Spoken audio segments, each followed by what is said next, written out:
मैं हूं पंकज शुक्ला और आज हम बात करेंगे उन बच्चों के बारे में जिन्होंने इस साल जेई मेंस की परीक्षा क्वालिफाई की है और उनको किसी न किसी कॉलेज में एडमिशन लेना है इंजीनियरिंग में। उनके बारे में बात करेंगे, उनकी कन्फ्यूजन को दूर करने की बातें करेंगे।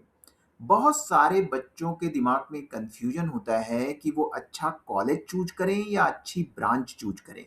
अगर अच्छा कॉलेज मिलता है तो अच्छी ब्रांच नहीं मिलती है और अगर अच्छी ब्रांच मिलती है तो अच्छा कॉलेज नहीं मिलता है। फॉर एग्जाम्पल उनको आईआईटी में कंप्यूटर साइंस नहीं मिलता है, वहाँ पर शायद सिविल या इलेक्ट्रिकल मिलता है। पर एनआईटी में या किसी दूसरे कॉलेजेस में उनको कंप्यूटर साइंस ब्रांच मिल जाती है। तो इस वजह से बहुत सारे बच्चे इस कंफ्यूजन में रहते हैं। इसको दूर करने के लिए मैं थोड़ी कोशिश करूंगा। तो सबसे पहली चीज जो आपको इंपॉर्टेंट ध्यान में रखनी है, वो ये ध्यान में रखना है कि जब आप इंजीनियरिंग में जा रहे हैं, तो आप 4 साल बाद वहां से इंजीनियरिंग पास करके निकलेंगे।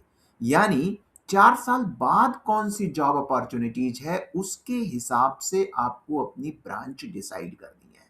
तो ये बात क्लियर हो गई कि आज की जॉब मार्केट नहीं, आज के 4 साल बाद किस तरह की मार्केट होगी, जॉब मार्केट होगी, उसके हिसाब से हमें अपनी ब्रांच डिसाइड करनी होती है। तो सबसे पहले चलिए इसी पर बात कर लेते हैं।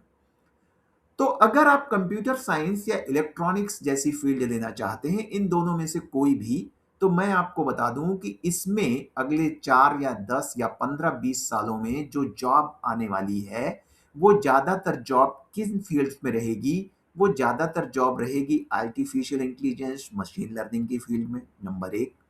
दूसरी रहेगी रोबोटिक्स की फील्ड में। नंबर तीन, सेमीकंडक्टर डिजाइन एंड मैन्युफैक्चरिंग की फील्ड में। भारत सरकार सेमीकंडक्टर मैन्युफैक्चरिंग के बहुत सारे प्लांट लगा रही है, तो उसके लिए चिप की डिजाइन भी होगी और मैन्युफैक्चरिंग भी होगी, असेंबली भी होगा और मेंटेनेंस भी होगा। तो यानी इलेक्ट्रॉनिक्स के जो फील्ड्स हैं उसमें काफी अच्छा कैरियर बन सकता है। चौथी जो इंपॉर्टेंट चीज है वो है साइबर सिक्योरिटी। आप दुनिया में जानते हैं कि कितना डेटा का फ्लो हो रहा है एक जगह से दूसरी जगह पर, बहुत सारे पर्सनल डेटा का फ्लो हो रहा है। साइबर सिक्योरिटी उसमें बहुत ही इंपॉर्टेंट टेक्नोलॉजी है।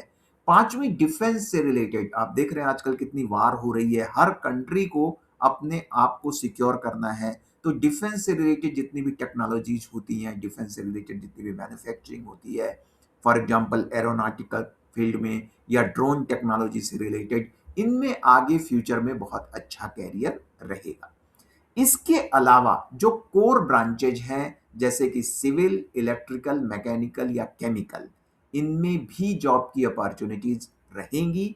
इनमें जनरली जॉब की अपॉर्चुनिटीज, जैसे फॉर एग्जांपल सिविल इंजीनियरिंग ले लें, तो इनमें ज्यादातर जॉब की अपॉर्चुनिटीज किस में रहती है? गवर्नमेंट डिपार्टमेंट में रहती है, जैसे कि PWD, irrigation, national highway authority of India. इस तरीके की जॉब अपॉर्चुनिटीज ज्यादा रहती हैं, जहां पर आपको कंपटीशन निकालना होता है। इलेक्ट्रिकल और मैकेनिकल, इन ब्रांचेज के लिए ज्यादातर जॉब पीएसयू में होती है, जैसे इलेक्ट्रिकल के लिए NTPC, power grid, NHPC, REC, PFC. यहाँ पर इलेक्ट्रिकल के ब्रांच वालों की जॉब अच्छी खासी होती है। और ऐसे ही मैकेनिकल के लिए जैसे बीएचईएल, ओएनजीसी, इस तरह के जगह पर मैकेनिकल वालों की भी अच्छी खासी जॉब होती है। तो ज्यादातर इन लोगों की जॉब पीएसयूज में होती हैं। और पीएसयू में अगर आपको जॉब में जाना होता है तो आपको गेट की परीक्षा, graduate aptitude test for engineers, ये परीक्षा इंजीनियरिंग के बाद देनी होती है। आप थर्ड ईयर में भी दे सकते हैं और फाइनल ईयर में भी दे सकते हैं और उसके बाद भी लगातार दे सकते हैं।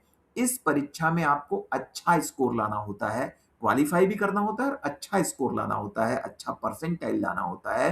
तब आपको पीएसयू में, ज्यादातर पीएसयू उसी परीक्षा के आधार पर आपको इंटरव्यू के लिए कॉल करते हैं। अगर आप वो परीक्षा निकाल ले जाते हैं, गेट में अच्छा स्कोर लाते हैं, तो आपकी निश्चित रूप से पीएसयू में नौकरी लग जाएगी, जो कि बहुत ही अच्छी सर्विस होती है। उसमें रेजिडेंशियल फैसिलिटीज वगैरह भी होती हैं बहुत सारे पीएसयूज में, वरना एचआरए वगैरह भी मिलता है और सैलरी भी अच्छी होती है, बोनसेस होते हैं। तो पीएसयू की जॉब काफ़ी अच्छी होती है और उसमें आप ऑफिसर्स की पोस्ट पे रहेंगे, बाद में जाके आप डीजीएम, जीएम, इस तरह की बड़ी पोस्ट पे भी जाएंगे। तो काफ़ी अच्छा ल्यूक्रेटिव कैरियर उनके लिए भी होता है। तो आप, चाहे आप core branches like electrical, civil, mechanical, chemical choose करें, या आप कंप्यूटर इलेक्ट्रॉनिक्स वाली ब्रांच चूज करें, आपको ध्यान रखना होगा कि इसमें कैरियर इस तरीके से बनता है। इनके लिए आपको गेट क्वालिफाई करना होता है और गवर्नमेंट में ज़्यादातर जॉब होती है, और इनके लिए आपको टेक्नोलॉजी की, जिन टेक्नोलॉजी की हमने बात की, साइबर सिक्योरिटी की या रोबोटिक्स की या ड्रोन टेक्नोलॉजी की, या फिर आपको सेमीकंडक्टर चिप डिजाइन की, या फिर आपको artificial intelligence, machine learning, deep learning, computer vision, इन टेक्नोलॉजी में बहुत ही हायर लेवल की स्किल्स की जरूरत होगी, ताकि आपकी अच्छी high paying job private sectors में लग सके। इसमें भी कुछ जॉब गवर्नमेंट्स में होती हैं, पीएसयूज भी होती है इलेक्ट्रॉनिक्स में, जैसे भारत इलेक्ट्रॉनिक्स भी लेता है, हिंदुस्तान एरोनॉटिक्स भी लेता है, इसरो भी लेता है, भाभा एटॉमिक रिसर्च सेंटर भी लेता है। तो इसमें भी गवर्नमेंट जॉब होती है, और उनके लिए आपको नेचुरली बहुत सारी इन जॉब्स के लिए गेट क्वालिफाई करना पड़ता है।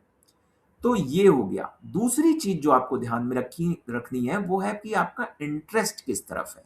अब इसको कैसे पता करेंगे, क्योंकि आपने पहले तो इंजीनियरिंग की नहीं है, आप पहली बार इंजीनियरिंग करने जा रहे हैं, तो कैसे पता करें कि आपको इंटरेस्ट किस चीज में ज्यादा होगा। अगर आपको हार्डवेयर की साइड में इंटरेस्ट है, तो आप इलेक्ट्रॉनिक्स या मैकेनिकल इस तरह की ब्रांच लें। अगर आपको सॉफ्टवेयर यानी कोडिंग में इंटरेस्ट है, आप प्रोग्रामिंग में इंटरेस्ट है, तो आप कंप्यूटर साइंस की फील्ड लें। इसके अलावा आप अपनी रुचि को खुद भी ध्यान में रख करके इन चीज़ों को देख सकते हैं। तो ये तो हो गया जॉब मार्केट के बारे में और आपके इंटरेस्ट के बारे में। अब जो लास्ट सवाल बचता है वो ये बचता है कि कॉलेज को पहले चूज करें या ब्रांच को पहले चूज करें, प्रायोरिटी किसको दें। देखिए, अगर आपका पुराने आईआईटीज यानी आईआईटी दिल्ली, कानपुर, मुंबई, खड़गपुर, ऐसी आईआईटीज में एडमिशन होता है, तो आप ब्रांच में थोड़ा कंप्रोमाइज कर लीजिए, क्योंकि वहां पर आपको बहुत अच्छे साथ में बच्चे मिलते हैं, इन्वायरमेंट मिलता है, प्रोफेसर्स अच्छे होते हैं, लाइब्रेरीज अच्छी होती है, ओवरऑल जो इकोसिस्टम है पूरा, वो बहुत ही बेहतर होता है किसी अन्य कॉलेज की तुलना में। तो निश्चित ही वहाँ पे अच्छे एनवायरनमेंट के कारण आपकी पढ़ाई काफ़ी अच्छी होती है। तो इस वजह से अगर आपको पुराने आईआईटी मिलते हैं, तो आप थोड़ा ब्रांच में कंप्रोमाइज़ कर लीजिए, कोई हर्ज नहीं होता उसमें। और आप वहाँ पर अगर किसी भी ब्रांच से करेंगे, फॉर एग्ज़ाम्पल अगर आपको कंप्यूटर नहीं मिलता, आप इलेक्ट्रिकल से भी करते हैं, तो भी आपकी बहुत अच्छी जॉब लगने की संभावना होगी, क्योंकि पढ़ाई अच्छी होती है और आईआईटी की एक ब्रांड वैल्यू है। मैंने खुद आईआईटी दिल्ली से कंप्यूटर साइंस एंड इंजीनियरिंग में पढ़ाई की है, तो मुझे पता है कि आईआईटी की एक ब्रांड वैल्यू होती है। हम लोग जहाँ भी इंटरव्यू के लिए जाते हैं, वो ब्रांड वैल्यू हमेशा काम आती है।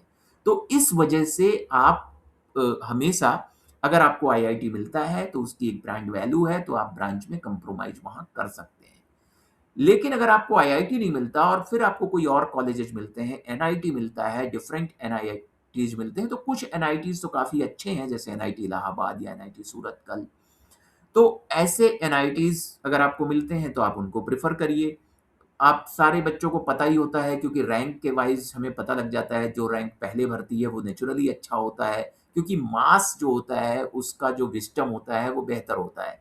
तो अगर पूरा मास किसी पर्टिकुलर आईआईटी में, एनआईटी में जा रहा है, काफ़ी सारे लोग अच्छी रैंक के जा रहे हैं, तो नेचुरली उसकी एक ब्रांड वैल्यू अच्छी होगी, है ना? Because that is the wisdom of the mass, not the wisdom of the individual. वो किसी एक आदमी का विज़डम नहीं है, वो बहुत सारे लोगों का विज़डम मिला करके है।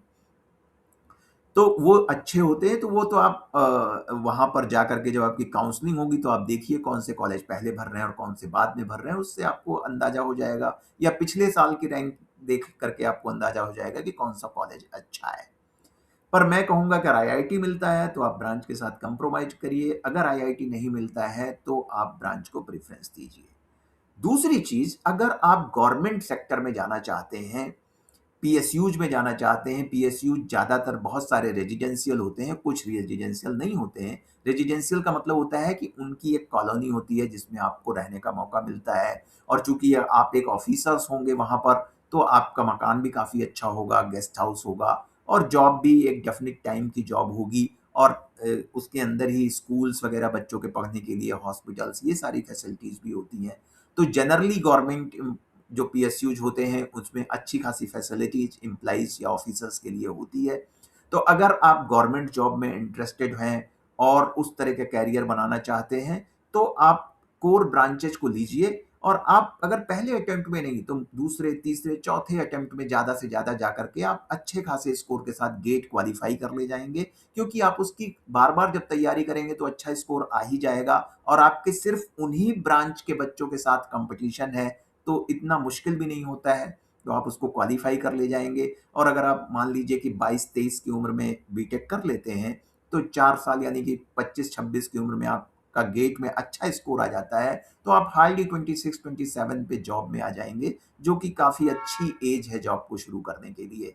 तो इस तरह से अपनी ब्रांच और कॉलेज को चूज़ करिए, अपने इंटरेस्ट को भी देखिए और आपको कैरियर किस डायरेक्शन में ले जाना है, पर ये बात ज़रूर ध्यान में रखिए कि आप आज नहीं पास कर रहे हैं, आप 4 साल बाद पास करने वाले हैं। तो 4 साल बाद के पर्सपेक्टिव से, जॉब मार्केट से आप डिसाइड करिए कि आप इंजीनियरिंग की कौन-सी ब्रांच और कौन-सा कॉलेज चूज़ करने वाले हैं। आई होप ये वीडियो आपको पसंद आया होगा। Thank you everyone.